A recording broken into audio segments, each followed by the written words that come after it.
여러분 안녕하십니까. 항세엽 변호사입니다. 자, 한동훈이 항소 포기에 대해서 토론을 하자고 조국에게 제안을 했습니다. 한동훈이 항소 포기 사태와 관련해서 항소 포기에 대해서 토론을 합시다 라고 조국에게 제안을 했습니다. 그랬더니 조국이 그거를 거절했습니다. 거절하고 나서 한다는 말이 장동혁과는 하겠다. 한동훈과는 하지 않겠다. 하지만 장동혁과는 하겠다. 라고 장동혁을 물귀신처럼 물고 늘어졌습니다. 아마 이 조국이는 그런 생각을 한 것 같아요. 장동혁이는 하자라면 안 할 거다. 뭐 그렇게 생각을 했는지 한동훈하고는 안 한다. 하지만 장동혁과는 하겠다라고 했더니 장동혁이가 좋다. 하자라고 오늘 아침에 페이스북에 글을 써서 조국의 토론 제안을 받아들였습니다. 그러면서 이왕이면은 정청래에도 같이 해도 좋다라고 얘기를 했습니다. 자, 그럼 조국이는 어떻게 나올까요? 사실은 조국이는 면피하기 위해서 하기 싫으니까 지금 항소 포기에 대해서 아는 게 뭐가 있고 그 다음에 지금 항소 포기의 지금 문제점, 항소 포기를 이루게 된 경영과 과정 이런 거에 대해서 얘기하다 보면 아무래도 조국 입장에서는 또 민주당도 깔 수밖에 없거든요. 그럼 양비론, 양실론밖에 안 될 텐데 조국이는 사실은 여기 들어오면 손해입니다. 그런데 한동훈이가 하자 그러니까 안 한다고 할 수는 없고 쪽팔리고 그러니까 명분을 만들어서 지금 안 한다고 빠져나가야 되는데 그냥 안 한다 그러면 한동훈한테 케어페어 당하는 꼴이 되니까 한동훈 너는 아무것도 아니어서 나땡이어서 다시 말하면 당의 뭐 대표도 아니고 그래서 안 한다 뭐 이런 거 아닙니까? 그러면서 장동혁을 물고 늘어진 겁니다. 근데 장동혁이가 그래 좋다 하자 라고 지금 치고 나가니까 지금 거의 조국이는 멘붕이 오지 않았다 싶은데요. 지금 조국이 아직까지 그에 대해서 답변을 하지 않고 있습니다. 장동혁이가 이렇게 그야말로 투사로서 치고 나갈지 몰랐죠. 장동혁이가 파사 출신이라는 것을 저는 간과했죠. 다시 말해서 조국이는 제대로 공부를 한 적도 없고 사실은 형사법 교수라고 하지만 실력 없기로 유명하죠. 오상방위의 전설이라고 하는 다시 말해서 서울대 대학생들한테 오상방위와 관련해서 개청피를 당했다고 하는 그야말로 실력 없는 교수라고 하는 이것이 전설처럼 지금 내려오고 있는 사람이 바로 조국입니다. 그런데 조국이 항소 포기 관련해서 지금 얘기했던 게 뭐냐면 대장동 7,400억 원 지금 해소 못하게 생겼지 않습니까? 대장동 일당에게 추징을 해야 되는데 항소를 포기함으로써 추징 금액이 400억 원대로 지금 확정될 가능성이 거의 뭐 100%죠. 그렇다면 7,400억을 환수하는 방법은 추징에 의해서는 불가능합니다. 그럼 어떻게 되겠습니까? 민사소송을 하는 수밖에 없는데 민사소송도 만만한 게 아니에요. 그래서 성남시가 나섰고 지금 여러 곳에서 나서고 있지만 이걸 갖다가 해소 못할 가능성도 없는 건 아닙니다. 벌써 나무기는 말이죠. 돈 찾아가겠다고 풀어달라고 난리 떨고 있고 그리고 또 지금 묶여있던 재산을 갖다가 매매로 내놨습니다. 매물로 내놨어요.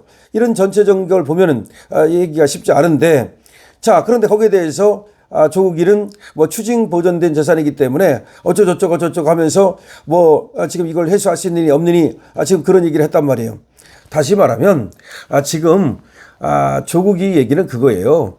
이제 국가가 지금 추징하겠다고 묶어놓은 재산 아닙니까? 이거에 대해서 국가가 추징을 해가면 그러면 과연 이 민간에서 성남시죠. 성남시에서 이 국가가 추징해간 걸 갖다가 다시 이렇게 돌려받아가지고 수리크션으로 손해를 갖다가 보전할 수 있는가 이런 문제예요. 이런 문제와 관련해가지고서 지금 자기의 내피셜을 갖다 작동시켰는데 사실상 알지도 못하고 떠들어댄 거라는 얘기죠. 근데 그거에 대해서 이제 반박을 하니까 한동훈이가 반박을 했거든요. 한동훈이가 반박을 하니까 한동훈 네 말이 틀렸다. 너는 뭐 알지도 못하는 거다 이렇게 얘기했는데 그러니까 한동훈이가 이제 조국한테 너 무식하다 이렇게 얘기를 한 거예요. 한동훈이가 이제 무식하다 그러면서 도발을 한 거죠. 그래서 그럼 토론합시다라고 한 거야. 한동훈이가 조국한테. 그때 조국이가 지금 싹 피하고 있는 겁니다. 그런데 어쨌든 민사는 민사고 또 추징해서 국가에서 추징하는 건 추징하는 거고 그런 거예요. 추징을 했다고 그래가지고 그 돈을 갖다가 반드시 그 돈을 갖고 오는 게 아니고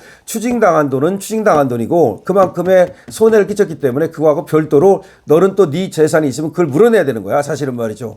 그런데 그 돈이 있습니까? 없으니까 그럼 추징당한 돈, 이 돈을 갖다가 국가에 있을 때 추징을 했어요. 그 돈을 이 성남시에서 다시 그 돈을 갖고 올 수 있는가라고 하는 문제가 있는데 그거는 이제 민사소송을 해서 국가를 상대로 해서 다시 가져오는 방법밖에 없습니다. 그렇지만 가능은 하다고 지금 보는 거거든요.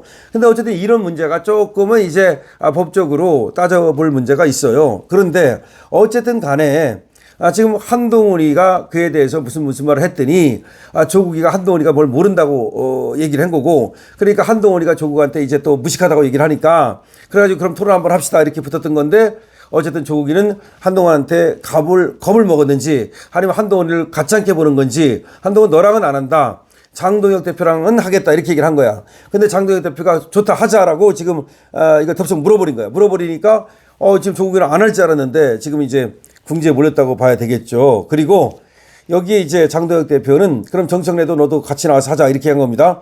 자, 국민의힘 장동혁 대표가 오늘 조국혁신당 조국 당대표 후보의 대장동 항소 포기 관련 토론 제안을 수락했습니다. 장 대표는 오늘 오전 자신의 페이스북에다가 조국 대표님 좋습니다, 저와 토론합시다 라는 글을 올렸습니다.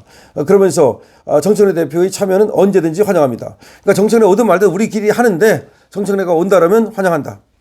앞서 지난 10월 국민의힘 한동훈 전 대표는 SNS로 조 후보에게 대장동 항소 포기 사태와 관련한 공개 토론을 제안한 바 있고요. 이와 관련 조 후보는 부산시 의회 브리핑룸에서 열린 조국혁신당 전당대회 후보자 기자회견에서 조국이 당이 지금 전당대회 하거든요. 거기에 지금 당대표 나갔습니다. 한 전 대표는 다음에 국민의힘에서 공천받을 수 있나 내부 정리부터 하시라며 거절 의사를 밝혔다.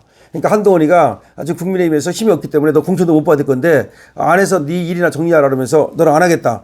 그러면서 장동혁 대표가 정식으로 하자면 언제든지 할 생각이 있다. 이렇게 얘기한 거예요. 그것도 할 생각이 있다. 그러니까 장동혁 대표가 하자 그러면 하겠다. 하지만 한동훈 너는 국민의힘에서 소위 찌질이니까 너는 안 하겠다. 이렇게 된 건데 장동혁 대표가 그래 합시다 라고 딱 해버리니까 아직까지도 지금 조국 대표를 안 하고 있습니다. 그러니까 장동혁 대표가 정식으로가 또 뭐야? 그럼 페이스북에서 하자면 되는 거지. 뭐 정식으로 하면 또 예를 들어서 조국이는 또 이렇게 할지도 몰라. 정식으로 얘기한 것이 아니지 않느냐. 나한테 무슨 예를 들어서 무슨 내용 증명을 보내든지 나한테 무슨 공문을 보내야만 그게 정식으로 하자는 거지.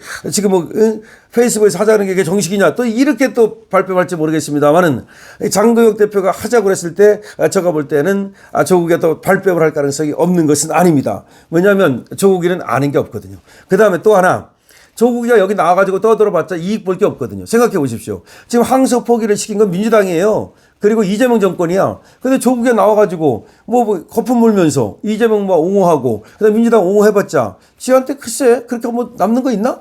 그 다음에 또 실력도 꽉 나가지고 만약에 지금 실수라도 하게 되면 그것도 실력이 그러지 않아도 조국이는 실력 없다. 사법고시도 못 붙은 놈이다. 라고 하는 지금 세간의 이 지금 아주 눈치가 있는데, 더군다나 서울대 교수를 했다고 하지만 서울대 교수 지금 어떻게 저렇게 실력이 없느냐. 서울대 교수도 그래서 결국은 다 뭐 여러 가지 폴리패스를 한 이유가 뭐냐. 여기 대해서도 말이 많아요. 아니, 서울대 교수 정도 되면 뭐가 부럽습니까? 그러면 자기가 연구하고 논문 쓰고 학생들 가르치고 얼마나 좋아요. 서울대 교수 수많은 사람들이 그렇게 살다 가는 거예요. 살다 은퇴하는 거고, 그리고 그걸 영예로 알고 명예로 아는 거예요. 근데 조국은 왜 그랬을까요? 조국이가 그러니까 실력이 없다 보니까 학생들한테 인정도 못 받고, 그러다 보니까 폴립해서 그냥 학문에는 관심 없고, 그래서 정치에 관심 있고, 그래 트윗질하다가, 트윗질한 거 알죠? 하루에도 4개씩 5개씩 트윗질하고 그러다가 결국은 이쪽으로 이제 왔는데, 그래서 조국이는 결국은 장동혁 대표랑 붙어도 깨질 거기 때문에 아마 이걸 안 받을지 모르겠다는 생각이 드는데, 하여튼 조국이가 후달리게 생겼습니다. 여러분들은 어떻게 생각하십니까? 조국이가 결국은 장동혁 대표와 이 토론을 할까요, 안 할까요? 그리고 한다면 조국이는 어떻게 될까요? 여러분들의 생각을 많이 남겨주십시오. 댓글로 주십시오. 그리고 강실업TV에서는 좋아요와 구독을 부탁드리고요. 그리고 강실업TV 쇼핑몰 열려 있습니다. 쇼핑몰에 대해서 많은 관심 부탁드립니다.